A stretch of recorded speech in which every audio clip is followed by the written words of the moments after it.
wish ko sa'yo is not success, not riches and glory. But I think the most important of all is that sana maging obedient ka sa will ni God sa buhay mo.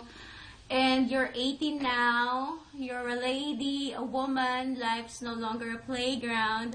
I hope from now on, every decision that you will make will always give glory to God and honor the people around you. So I love you and happy birthday. Amiel, hi! I love you, Amiel! Hi, Micah. Happy birthday.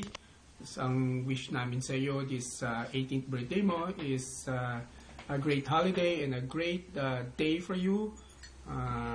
Sabi nga nila, 18th birthday is always the start of a new life. So, I'd like to believe that this is another stage of your life, that you'll have some moments that you'll have to decide on your own. And we hope that in every decision that you make, you will always put God first. Sabi nga sa Bible, children are a heritage of God, and you are a heritage of God. So we pray and hope that you'll have a great day. Thank you very much, and I love you. Wait.